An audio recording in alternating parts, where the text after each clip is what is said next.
Hello dear parents and students of class 7th। आज आपके लिए लाया हूँ chapter 3 of your SST social science. Chapter का नाम है क्लाइमेट्स ऑफ इंडिया। बिना कोई टाइम वेस्ट किए सीधा चलेंगे और डिस्कस करेंगे कि इस चैप्टर में क्या है। सबसे पहले बात हो रही है वेदर सीजन एंड क्लाइमेट की। तो जहाँ तक दोस्तों सवाल है क्लाइमेट का, ये एक ऐसा शब्द है जिसे लोग अक्सर वेदर की जगह इस्तेमाल कर लेते हैं। लेकिन वेदर और क्लाइमेट एक्चुअल में अलग-अलग है। वेदर वो है जो हर दिन या हर घंटे हम महसूस करते हैं। जैसे कि बारिश हो गई या धूप हो गई या हवा है, ये जल्दी-जल्दी बदलता रहता है।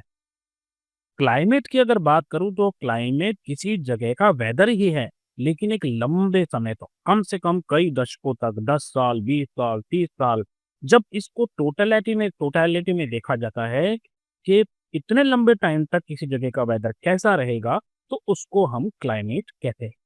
अब इससे पहले कि हम बात करें अलग-अलग तरह के क्लाइमेट्स कैसे होते हैं, चलिए पहले सीज़न को थोड़ा-सा डिस्कस कर लेते हैं। पृथ्वी जो है वो सूर्य के चारों ओर घूमती है, इसी से सीजन्स बनते हैं। हर सीजन कुछ महीने तक रहता है और फिर हर साल दोबारा वही सीजन घूम फिर के बार बार आता है। एक साल में कई सीजन हो सकते हैं, जैसे कि spring, summer, monsoon, autumn, winter, या जिसे हम बसंत, गर्मी, बरसात, शरद या सर्दी कहते हैं। ये सीजन एक साइकिल की तरह बार बार आते रहते हैं। सीजन का संबंध जो है वेदर से भी है और क्लाइमेट से भी है। तो भाई साहब क्या संबंध है दोनों के बीच में? सीज़न और वेदर के बीच में ये संबंध है कि वेदर सीज़न के हिसाब से बदलता है। जी हाँ, ध्यान दीजिए। वेदर जो है वो सीज़न के हिसाब से बदलता है। यानी कि गर्मियों में वेदर गर्म रहता है और सूखा रहता है। बरसात में वही वेदर नमी वाला हो जाता है या बारिश वाला हो जाता है। किसी जगह के सीज़न और वहाँ की क्लाइमेट आपस में जुड़ी हुई होती है। दुनिया के ज़्यादातर हिस्सों में 4 मेन सीज़न होते हैं, जैसे स्प्रिंग, समर, ऑटम और विंटर। भारत में इन चारों के अलावा बरसात का सीज़न भी होता है, जिसे हम रेनी सीज़न या मॉनसून कहते हैं। वैसे अगर ट्रेडिशनली देखा जाए तो भारत के 6 तरह के सीज़न में बाँटा गया है, जिनमें से हम क्या बोलते हैं बसंत यानी कि स्प्रिंग, ग्रीष्म यानी कि गर्मी, वर्षा यानी रेनी सीजन, शरद ऑटम, हेमंत यानी कि प्री विंटर, अभी सर्दी आई नहीं है लेकिन हमें सुबह और शाम को महसूस होने लग जाता है कि सर्दियां आने वाली है, और आखिर है शिशिर यानी कि विंटर। ये 6 ऋतुएं जो हैं मिलकर पूरा साल बनाती हैं और इनके साथ कई तरह के रिचुअल्स और फेस्टिवल्स एसोसिएटेड होते हैं, जैसे कि वसंत पंचमी या शरद पूर्णिमा। ये मौसम के हिसाब से सीजन्स के हिसाब से होते हैं। इस पैराग्राफ में हम पढ़ेंगे कि सीजन का जीवन से क्या रिलेशन है, ह्यूमन लाइफ से क्या रिलेशन है। तो इंसान जो है वो पौधे और जानवर सब सीजन के साथ तालमेल बिठाकर जीते हैं। हम कौन सी फसल उगाएंगे, हम क्या खाएंगे, हम क्या पहनेंगे, ये सब कुछ सीजन पर डिपेंडेंट होता है। बसंत में पेड़ पौधे फूलते हैं, पतझड़ में पत्ते गिर जाते हैं, ठंड आने पर कुछ जानवरों के शरीर पर मोटे बाल उग आते हैं। तो यहाँ पर इन्होंने कुछ क्वेश्चन दे रखे हैं आपको, जैसे कि आपका फेवरेट सीजन कौन सा है, इसके ऊपर एक शॉर्ट ऐसे लिखिए और इसी तरीके से 2-3 चीजें आपको दी। तो अभी तक हमने क्या सीखा है? अभी तक हमने सीखा कि वेदर जो है वो रोज बदलता है जी। सीजन जो है साल में, मतलब हर साल आते हैं और वेदर को बदल देते हैं, तो सीजन के हिसाब से वेदर बदलता है। क्लाइमेट किसी क्षेत्र के लंबे समय का लॉन्ग टर्म पैटर्न है कि वहाँ का वेदर कैसा होता है। दुनिया में अलग-अलग तरह की क्लाइमेट्स पाई जाती है और अब हम जो है भारत की मेन क्लाइमेट्स के यानी कि क्लाइमेट के टाइप्स के बारे में जानेंगे। तो सबसे पहले अगर हम बात करें दोस्तों, तो भारत में कई तरह की अलग-अलग क्लाइमेट्स पाई जाती हैं। जैसे कि अगर हम नॉर्थ की बात करें तो ये नॉर्मली हिमालयन माउंटेन से ढका हुआ है। यहाँ बहुत ज़्यादा ठंड पड़ती है, बहुत ज़्यादा बर्फ गिरती है और यहाँ पर गर्मियाँ भी जो है वो ठंडी ही रहती हैं। उसके बाद अगर हम बात करें थोड़ा-सा लोअर इन हिमालयाज़, तो हिमालय के नीचे और अन्य जो पहाड़ी क्षेत्र है, यहाँ सर्दियाँ थोड़ी-सी कम ठंडी होती हैं और गर्मियाँ ज़्यादा गर्म नहीं होती। इसीलिए लोग यहाँ गर्मी से बचने के लिए हिल स्टेशंस पर आते हैं।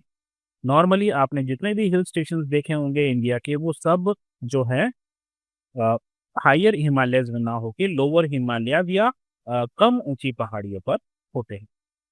अगर हम नॉर्दर्न प्लेन्स की भारत बात करें, जैसे कि उत्तर भारत का मैदान, तो गर्मियाँ बहुत गर्म होती हैं, सर्दियाँ बहुत ज़्यादा ठंडी होती हैं और यहाँ पर गेहूँ की फसल सबसे ज़्यादा होती है।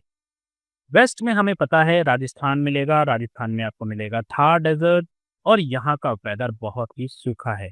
दिन में बहुत गर्म और रातें बहुत ठंडी होती हैं और बारिश बहुत ही कम ना के बराबर होती है। इसीलिए यहाँ पर पानी की कमी होती है और लोगों को पानी इकट्ठा करके रखना पड़ता है।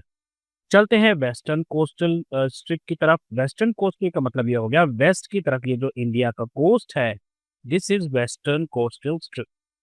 तो इस तरफ अगर हम बात करें तो यहाँ मानसून के समय बहुत तेज बारिश होती है दोस्तों।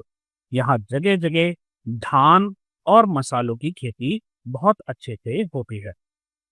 अगर हम सेंट्रल डेक्कन प्लेटू की बात करें तो ये जो डेक्कन प्लेटू इधर आपको दिखाई देगा, सेंट्रल डेक्कन प्लेटू, यहाँ पर इसको हिंदी में मध्य भारत का पठार भी कहते हैं। गर्मी बहुत ज़्यादा गर्म है, हल्की ठंडी जो है सर्दी पड़ती है और बरसात जो है वो सामान्य पड़ती है। इसके बाद अगर हम बात करें ईस्टर्न इंडिया की या फिर हम सदर्न पेनिनसुला की बात करें, तो पूर्व और दक्षिण भारत, यहाँ पर जो है हवाओं के कारण वेदर कभी तो नम हो जाता है और कभी-कभी सूखा रहता है। ये सब कुछ अभी आप आगे चैप्टर में डिटेल में पढ़ोगे तो आपको सब कुछ समझ में आ जाएगा। अब हम बात करेंगे फैक्टर्स डिटरमाइनिंग द क्लाइमेट। वो कौन-कौन सी चीजें हैं जो किसी जगह की क्लाइमेट को डिसाइड करती हैं। इनमें सबसे पहला है दोस्तों लैटिट्यूड। आइए पहले लैटिट्यूड आपको समझाते हैं कि इससे कैसे किसी जगह की जो क्लाइमेट है वो इफेक्ट होती है। सपोज कीजिए ये आपकी अर्थ है और अगर अर्थ ये है तो बीच में से गुजरेगा इक्वेटर। इक्वेटर वो जगह है जहाँ पर सूरज की रोशनी बिल्कुल सीधी पड़ती है। अगर सूरज की रोशनी सीधी पड़ेगी, ऑब्वियस सी बात है यहाँ पर गर्मी ज़्यादा पड़ेगी। तो इक्वेटर और उसके आसपास का इलाका जो है वो बेहद गर्म रहता है। लेकिन जैसे ही आप इस इक्वेटर से दूर जाते जाओगे, यहाँ पर सूरज की किरणें जो है वो सीधी ना पड़कर टेढ़ी पकड़ेंगी और जिसकी वजह से यहाँ पर गर्मी कम होगी। आप थोड़ा और आगे जाएँगे, सूरज की रोशनी और दूर तक पहुँचेगी और यहाँ पर ठंड और ज़्यादा हो जाएगी। यही कारण है कि हमारे नॉर्थ पोल और साउथ पोल दोनों पे सबसे ज़्यादा ठंड पड़ती है अर्थ पे और यहाँ पर आपको बर्फ मिलती है। तो बेसिकली मतलब ये हुआ कि आप लैटीट्यूड के जितना या इक्वेटर के जितना पास में रहोगे, उतनी गर्मी है और जितना इससे दूर जाते जाओगे उतनी सर्दी है। यही कारण है कि कन्याकुमारी और निकोबार आइलैंड जो कि इक्वेटर के पास हैं, वो गर्म है, लेकिन श्रीनगर जो है वो कंपैरेटिवली इन इन दोनों जगहों की कंपैरेटिवली सूरज से थोड़ा-सा दूर है, इसलिए वहाँ पर ठंड पड़ती है। अब बात करते हैं एल्टीट्यूड। एल्टीट्यूड का मतलब होता है ऊंचाई। तो जितनी ऊंचाई बढ़ेगी तापमान उतना ही, टेम्परेचर उतना ही कम होगा। ऊंचे पहाड़ों पर ठंड रहती है क्योंकि वहाँ हवा पतली होती है और हवा ठंडी होती है। हिमालय इतना ऊंचा है कि उसकी चोटियां बर्फ से ढकी रहती है। इसी कारण आप देखोगे मुन्ना, थेनी, ऊटी, मडिकेरी, महाबलेश्वर, माउंट आबू, शिमला, नैनीताल, दार्जिलिंग, तवांग, शिलोंग, ये जितने भी आप अगर देखोगे, ये जगह ठंडी है और यहाँ पर जो क्लाइमेट है वो सुखद रहता है। इसीलिए लोग गर्मियों में राजस्थान, मध्य प्रदेश, उत्तर प्रदेश और इतनी गरम-गरम जगहों से सीधा यहाँ पर जाते हैं ताकि उनको थोड़ी-सी ठंडक मिल सके। अभी बस हम इसको बात को सिंपल ऐसे रखते हैं कि टेम्परेचर जो है वो हाइट के साथ कम होगा। यानी कि अगर आप ऊपर की तरफ जाओगे तो आपको वहाँ पे टेम्परेचर कम मिलेगा। यहाँ कुछ बहुत ही बेहतरीन फ़ोटोग्राफ्स दे रखी हैं हिल स्टेशन की। ये दार्जिलिंग है, ये ऊटी है, ये है ननमार और ये है आपका शिमला। जैसा कि मैं आपको बता चुका हूँ कि एटमॉस्फेरिक प्रेशर जो है वो पहाड़ों पे कम होता है जिसकी वजह से हवा पतली होती है और जब हवा पतली होती है तो वो वहाँ पे जल्दी ठंडी हो जाती है। सूरज की रोशनी जो है वो अर्थ के सरफेस को गर्म करती है और आप सरफेस से जितना ऊपर जाओगे वहां पर उतनी कम गर्म हवा होगी। और यही कारण है कि जैसा मैंने आपको बताया कि हिमालय की जो पहाड़ियां हैं, चोटियां हैं, वो हमेशा ढकी हुई रहती हैं बर्फ से। अब कितनी इंटरेस्टिंग बात है कि ऊटी और कोयम्बटूर जो है वो लगभग एक जैसा ही दूर है लैटिट्यूड से, ठीक है? इसका लैटिट्यूड जो है वो लगभग एक ही दूरी पर है। लेकिन क्योंकि ऊटी जो है वो ऊंचाई पर है और कोयम्बटूर नीचे, तो ऊटी का टेम्परेचर नॉर्मली रहता है 10 डिग्री से 25 डिग्री और कोयम्बटूर का स्टार्ट ही 25 डिग्री से होकर 38 डिग्री सेल्सियस तक जाता है। सी पर हम बात करेंगे proximity to the sea. Proximity to the sea का मतलब है कोई जगह समुद्र के कितनी पास है या कितनी दूर है। अगर कोई जगह है जो समुद्र के पास वाले इलाकों में है, तो वहां पर वेदर ज्यादा नहीं बदलता। वहां गर्मियां बहुत गर्म नहीं होती और सर्दियां बहुत ठंडी नहीं होती। ऐसा इसलिए क्योंकि जो समुद्र है उसका तापमान जो है बाकी की आसपास की जगहों को कंट्रोल करता है। समुद्र धीरे-धीरे गर्म होता है और धीरे-धीरे ठंडा होता है। अब इस बात को ऐसे समझिए, आज सूरज निकला है और सूरज जो है वो बहुत तेज़ गर्म है और उसने जो है बहुत तेज़ गर्मी कर रखी है। तो ये जो आपकी लैंड है, ये जल्दी गर्म होगी और ये जो समुद्र है, ये धीरे-धीरे गर्म होगा। एज़ अ रिज़ल्ट ये जो लैंड है जल्दी गर्म हो जाएगी और यहाँ पर जो हवा है, हवा पतली होकर ऊपर को उठ जाएगी। एज़ अ रिज़ल्ट यहाँ से हवाएँ चलेंगी लैंड की तरफ। तो इसका मतलब ये है कि अगर कोई शहर इस समुद्र के पास में है, जैसे कि मुंबई, तो अगर वो इसके पास में है, तो ये सी का जो वेदर है इसको कंट्रोल करेगा। ना यहाँ पर ज़्यादा गर्मी होगी, ना ज़्यादा यहाँ पर ठंड होगी। गर्मियों में गर्मी कम, सर्दियों में सर्दी कम। हाँ, एक चीज़ का थोड़ा-सा इम्पैक्ट पड़ता है कि यहाँ पर नमी बहुत ज़्यादा रहती है और पसीना बहुत ज़्यादा आता है। लेकिन अगर आप नागपुर को देखेंगे, नागपुर जो है वो मुंबई के मुकाबले थोड़ा ज़्यादा दूर है समुद्र से। एज़ अ रिज़ल्ट क्या होगा कि वहाँ पर गर्मियों में बहुत ज़्यादा गर्मी होगी और सर्दियों में बहुत ज़्यादा ठंड। नागपुर का जो टेम्परेचर है गर्मियों में 44 डिग्री सेल्सियस तक पहुँच जाता है और वहीं ठंड में वो 10 डिग्री सेल्सियस कोल्ड तक पहुँच जाता है। तो अगर आप देखो मुंबई का जो डिफरेंस है टेम्परेचर का, वो नॉर्मली 14 डिग्री सेल्सियस का है। मतलब गर्मियाँ और सर्दियाँ में 14 डिग्री सेल्सियस का फ़र्क है। लेकिन वहीं अगर आप नागपुर को देखो तो यहाँ पर 34 डिग्री सेल्सियस का डिफरेंस है। यानी कि सर्दी और गर्मी में बहुत ज़्यादा अंतर है। चौथा कारण हो सकता है विंड्स। अब विंड्स क्या होती हैं? ये हवाएँ जो है चाहे हवा गर्म हो या ठंडी हो, इसको अपने साथ बहाकर दूसरी जगह ले जा करती है। जैसा कि अभी आप मैप में देख पा रहे हो कि ये जो हवाएँ हैं जैसे कि आपका पंजाब हो गया, हरियाणा हो गया, राजस्थान हो गया, मध्य प्रदेश हो गया, तो यहाँ पर जो हवाएँ हैं वो वेस्ट से आती हैं। अब वेस्ट क्या है? अधिकतर ये जो हिस्सा है ये ऐसा हिस्सा है जहाँ पर डेज़र्ट मिलेगा आपको या रॉकी जगह, पथरीली जगह आपको मिलेगी, जहाँ से गर्म हवाएँ जो हैं वो इंडिया में एंटर होती हैं और इन्हीं गर्म हवाओं को हम लू कहते हैं।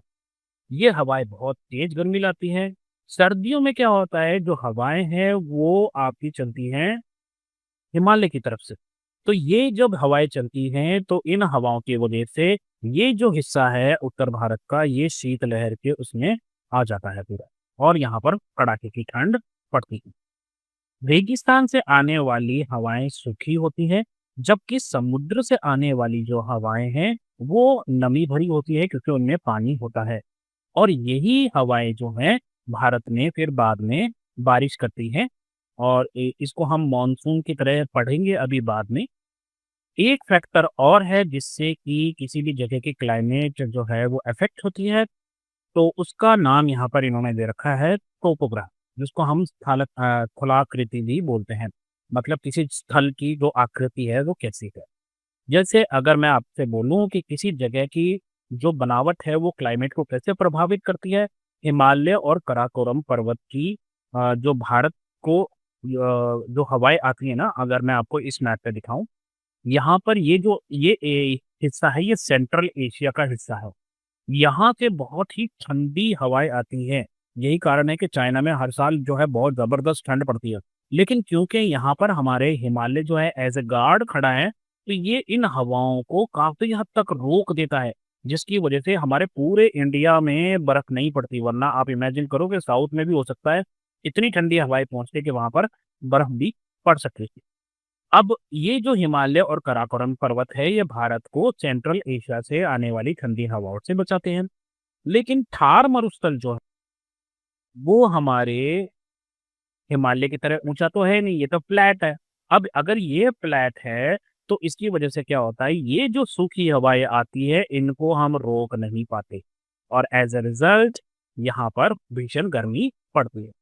पश्चिमी तट घाट की अगर हम बात करें, तो ये भी मानसून हवाओं को रोकते हैं। मैं इस वाले हिस्से की बात कर रहा हूँ, ठीक है? यहाँ पर क्या है, इसको वेस्टर्न घाट बोलते हैं, यानी कि यहाँ पर थोड़ी बहुत ऊँची-नीची पहाड़ियाँ-सी हैं। तो यहाँ से जो हवाएँ आती हैं, ये उनको रोकते हैं, जिसकी वजह से इस तरफ अच्छी खासी बारिश होती है, जो धीरे-धीरे इधर की तरफ जाते हुए कम हो जाती है। तो नतीजा क्या हो गया? पश्चिमी ढलानों पे तो बारिश अच्छी खासी हो रही है और जो ईस्टर्न साइड की जो ढलानें हैं, उन पे बारिश कम हो गई।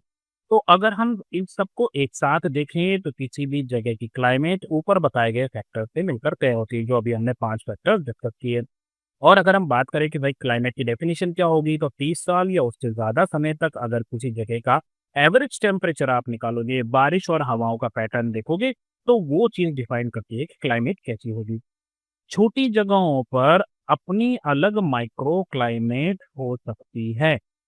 जैसे कि अगर कहीं गहरी घाटियाँ हैं और घने जंगल हैं या बड़े शहर हैं, इनकी सबकी अपनी-अपनी छोटी-छोटी क्लाइमेट हो सकती है, जिसको हम माइक्रो क्लाइमेट कह सकते हैं। इसको समझने के लिए आप ऐसे समझिए कि शहरों में बहुत बड़ी-बड़ी इमारतें होती हैं, बहुत सारा कंक्रीट होता है, हर जगह पक्का-पक्का होता है। तो इसकी वजह से जो टेम्परेचर है आसपास के इलाके के मुकाबले में ज़्यादा हो जाता है और इसे हम अर्बन हीट आइलैंड कहते हैं। इसे हम कहते हैं अर्बन हीट आइलैंड। इसको हिंदी में आप कह सकते हो नगरीय उष्मा द्वीप।